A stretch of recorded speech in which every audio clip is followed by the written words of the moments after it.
بے ادب گستاخ فرقے کو سنا دے، یوں کہا کرتے ہیں سنی داستان اہل بیت۔ ہم جناب داستان اہل بیت کو اور وہ شہادت امام علی مقام کو، واقعہ کربلا کو اس طرح بیان کرنے کے قائل بالکل بھی نہیں کہ عوام کو رلایا جائے، اس طرح بیان کرنے کے قائل بالکل بھی نہیں کہ شہزادگان رسول، شہزادگان بطول اور شہزادگان علی المرتضیٰ کی مظلومیت کو بیان کی جائے۔ اعلیٰ حضرت فرماتے ہیں کہ رونے کے لیے اور غم تازہ کرنے کے لیے اور اہل بیت کی مظلومیت کو بیان کرنے کے لیے واقعہ کربلا کو بیان کرنا ناجائز اور حرام ہے، بلکہ ہم اس طرح بیان کرنے کے قائل ہیں واقعہ کربلا کو کہ اگر امام علی مقام کی شہادت کا قصہ کسی بوڑھے کو بھی سنایا جائے تو وہ بوڑھا بھی سن کے جوان ہو جائے، اگر کسی جناب دل کے کمزور بندے کو بھی سنایا جائے تو وہ سن کے اس کا دل بھی جواں ہو جائے اور وہ خود بھی جواں ہو جائے۔ بے ادب گستاخ فرقے کو سنا دے، یوں کہا کرتے ہیں سنی داستان اہل بیت۔ ہم اس طرح ہم کہتے ہیں کہ جناب امام علی مقام کا آپ دل میں غم بھی بنائیں، نیاز بھی بانٹیں، ختم بھی دلائیں اور جناب محافلوں کا بھی انعقاد کریں، ذکر اہل بیت بھی کریں، لیکن ہم یہ کہتے ہیں کہ جناب لیکن جب ذکر اہل بیت آئے تو پھر اس کو رونے رلانے کے لیے بیان نہ کیا جائے، بلکہ غم تازہ کرنے کے لیے اس کو بیان نہ کیا جائے، بلکہ اس طرح بیان کریں کہ بوڑھا بھی سن کے جوان ہو جائے۔ یہ کیا بات ہوئی کہ انہیں امام علی مقام کو جناب پانی نہ ملا،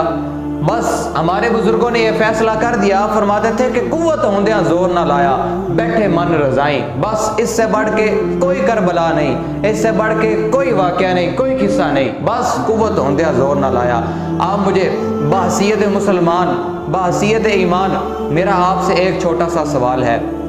کہ حضرت عقبہ بن نافع آپ جب افریقہ کے جنگلوں میں گئے تو ادھر پانی کم ہو گیا، پانی ختم ہو گیا، تو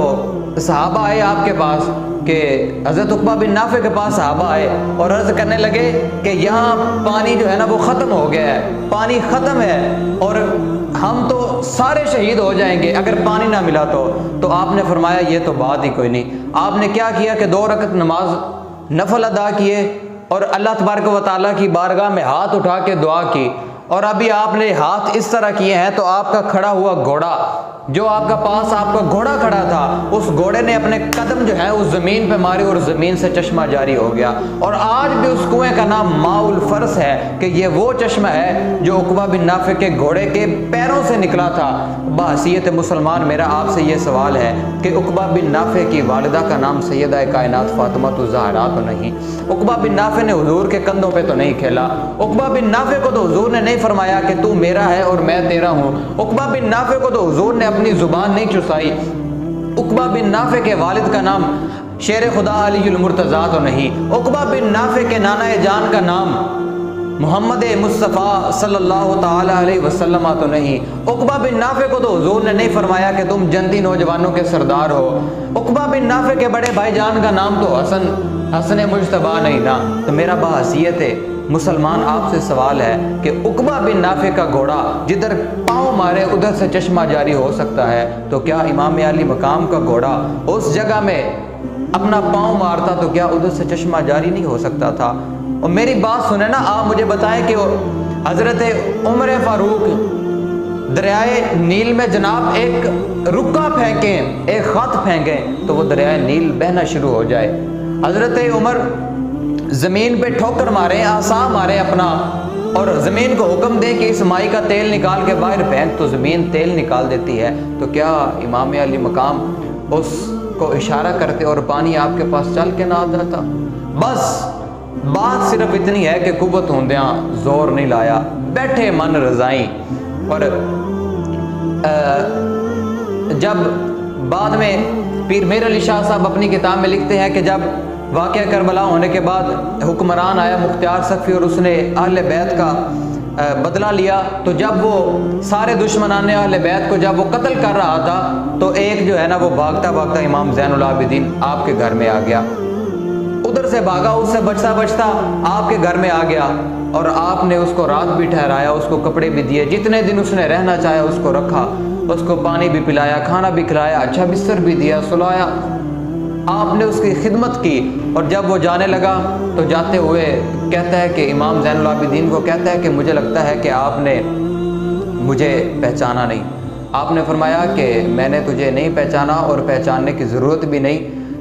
تو جس کام کے لیے آیا تھا تیرا وہ کام ہو گیا ہے، اب تو جا سکتا ہے۔ تو وہ کہتا ہے کہ جی مجھے لگتا ہے آپ نے مجھے پہچانا نہیں، اور آپ کا چہرہ غصے سے سرخ ہو گیا۔ آپ نے فرمایا کہ میں نے تجھے پہچان لیا کہ وہ تو وہی بدبخت ہے کہ تو جو میرے بابا جان کے مقابلے میں تھا، لیکن وہ تمہارا کردار ہے اور یہ اہل بیت کا کردار ہے، یہ شہزادگان رسول کا کردار ہے۔ ادھر ہم تمہارے مہمان تھے، وہ تمہاری مہمان نوازی تھی، ادھر تم ہمارے مہمان بن کے آئے ہو، یہ ہماری مہمان نوازی ہے۔ اور حضرت عبد الرؤف مناوی اپنی کتاب الکواکب الدری میں لکھتے ہیں کہ امام زین العابدین کے پاس جب مدینہ پاک میں ان کو بیڑیاں باندھ کے اور ہاتھوں میں ہتھکڑیاں ڈال کے جب مدینہ پاک میں لے کے آئے تو یہ جو آج کل روتے ہیں اوں کرتے ہیں، جناب ان کے سامنے ایک بندہ آیا اور اس نے تھوڑی سی اوں کی تو آپ غصے میں آ گئے، آپ نے فرمایا، آپ جلال میں آ گئے، آپ نے فرمایا کہ کیا تو ہمیں مظلوم سمجھتا ہے، کیا تو ہمیں بے اختیار سمجھتا ہے؟ آپ نے ایسے اشارہ کیا، آپ کی ہتھکڑیاں جناب ٹوٹ کے زمین پہ گر گئی اور بیڑیاں بھی اتر گئی۔ آپ نے فرمایا کہ تو ہمیں مظلوم نہ سمجھ، تو ہمیں بے اختیار نہ سمجھ، بس بات صرف اتنی ہے کہ قوت ہوندیاں زور نہیں لایا، بیٹھے من رضائیں۔ آپ مجھے بتائیں کہ جناب آج سے 200 سال پہلے، صرف 2 صدیاں پہلے، اللہ کے ایک بزرگ سائیں توکل شاہ امبالوی، آپ ایک دفعہ عصر کی نماز کے بعد بیٹھے تھے اور اپنے مریدوں کو ایک حدیث رسول بیان کرتے ہیں۔ آپ فرماتے ہیں کہ جنت میں ایک ایسا پھل ہے، ایک ایسا درخت ہے جس کے اوپر ایک پھل ہے اور 500 سال جو ہے نا وہ اس درخت میں چڑھنے کی مسافت ہے، پھر وہ پھل کو اتارے گا، پھر 500 سال نیچے اترنے کی مسافت ہے۔ تو اب جو مرید تھے جناب انہوں نے سوال کیا، مرید کہتے ہیں کہ حضور یہ پھر اس جنتی کے لیے سزا ہے یا جزا ہے کہ وہ 500 سال اوپر چڑھے، 500 سال نیچے اترے، پھر اسے وہ پھل ملے گا؟ تو آپ نے فرمایا کہ جو حدیثیں ہیں نا وہ ایسے سمجھ نہیں آتی۔ آپ بھی یہ بات یاد رکھیں کہ حدیثیں سنا کے سمجھ نہیں آتی۔ فرماتے ہیں کہ حدیثیں سمجھنے کے لیے کسی کے سامنے 2 زانو ہو کے بیٹھنا پڑتا ہے، پھر کسی کے سامنے 2 زانو با وضو ہو کے بیٹھنا پڑتا ہے، حدیثیں تب سمجھ آتی ہیں۔ تو آپ نے فرمایا کہ میں تجھے بتاتا ہوں کہ وہ جنتی کو پھل کیسے ملے گا۔ آپ کی مسجد کے باہر سامنے ایک شہتوت کا درخت تھا، آپ نے فرمایا کہ جس طرح وہ سامنے درخت ہے اور جنتی درخت کو ایسے ہاتھ کرے گا اور پھل، ابھی آپ یہ بات بتا رہے تھے تو شہتوت کا درخت آپ کی طرف چل پڑا، شہتوت کا درخت آپ کی طرف چلا۔ آپ نے فرمایا تو ادھر رک تو میں تو اپنے آقا و مولا صلی اللہ علیہ وسلم کی ایک حدیث سمجھا رہا ہوں، میں نے تجھے نہیں بلایا، تو ادھر رک۔ میری بحیثیت مسلمان آپ سے ایک یہ سوال ہے کہ جو سید زادے بھی نہ ہوں، جن کے نانا مصطفیٰ بھی نہ ہوں، جن کی ماں کا نام فاطمہ تو زہرا بھی نہ ہو، جن کے بابا کا نام شیر خدا علی المرتضیٰ بھی نہ ہو، جناب اگر 200 سال پہلے گزرے ہوئے بزرگ اگر ایک شہتوت کے درخت کی طرف صرف اشارہ کریں اور شہتوت کا درخت آپ کی طرف چل کے آ جائے تو آپ کیا سمجھتے ہیں کہ امام علی مقام اس دریائے فرات کی طرف اشارہ کرتے تو دریائے فرات کی کیا مجال تھی کہ آپ کے قدموں میں نہ آ جاتا؟ یہ تو بس اللہ تعالیٰ کی رضا تھی۔ بس کربلا صرف اتنی سی ہے کہ قوت ہوندیا زور نہیں لایا، بیٹھے من رضائیں۔ آج جناب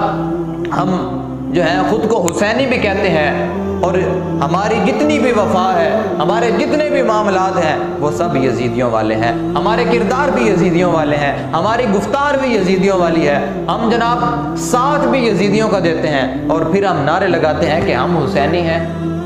حسینی ہونے کے لیے امام علی مقام کے نظریات کو سمجھنا پڑے گا، اپنی قوم و ملت کے لیے قربانی کا جذبہ رکھنا پڑے گا۔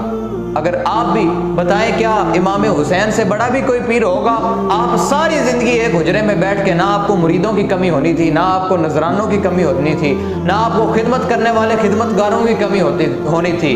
لیکن آپ اقبال نے بھی کہا نا کہ بتائے شیخ کہ ابن علی آیا تھا کیوں میدان میں، بتائے شیخ کہ ابن علی آیا تھا کیوں میدان میں، کہ آپ بھی سب کچھ بیٹھ کے کر سکتے تھے۔ یہ میرا آج کے ان جو خود کو بڑے جناب حسینی کہتے ہیں اور صرف ان کا کام یہی ہے کہ ایک کمروں میں بیٹھ کے ہاتھ چمانے ہیں، تو میں کہتا ہوں کہ حضور کی عزت اور ناموس کے لیے باہر میدان میں نکلیں۔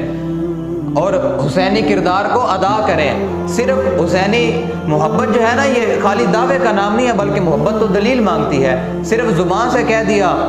وہ اقبال نے کہا تھا نا کہ زبان سے کہہ دیا لا الہ تو کیا حاصل، اگر دل و نگاہ ہی مسلمان نہیں تو کچھ بھی نہیں۔ اگر صرف زبان سے کہہ دیا کہ جناب ہم حسینی ہیں اور حسینیوں والا کام ایک بھی نہ کیا تو پھر تیرا وہ حسینی ہونا کسی کام کا نہیں۔ اگر امام علی مقام سے محبت کرنی ہے، اگر آپ چاہتے ہیں کہ آج جناب ان یزیدیوں سے بدلہ لیا جائے، تو جناب آج بھی وہ کہتے ہیں نا کہ لاکھوں یزید ہیں یہاں، کلمہ حق اٹھا کے دیکھ، تو یہ ہر جگہ آج بھی وہ ان کی اولادیں، یزید کی اولادیں آج بھی موجود ہیں۔ اگر آپ نے بدلہ لینا ہے تو جناب آج حسینی بن کے میدان میں آئیں، آج میدان عمل میں آئیں اور ان کو بتائیں کہ ہم سب کچھ برداشت کر سکتے ہیں، ہم ہر چیز برداشت کر سکتے ہیں، ہم بھوک پیاس اپنی ذات پہ آنے والا ہر لفظ برداشت کر سکتے ہیں، لیکن ہم اپنے آقا و مولا صلی اللہ علیہ وسلم کی ذات پہ ایک جملہ بھی برداشت نہیں کر سکتے، اور ہم ہر چیز برداشت کر سکتے ہیں۔ تو حسینی کردار تو جناب صرف اور صرف یہ ہے کہ آپ جو ہے آج کی یزیدیت کے سامنے ڈٹ کے کھڑے ہوں، ان کا مقابلہ کریں اور جناب جو دین کا درد رکھنے والے ہیں ان کا ساتھ دیں۔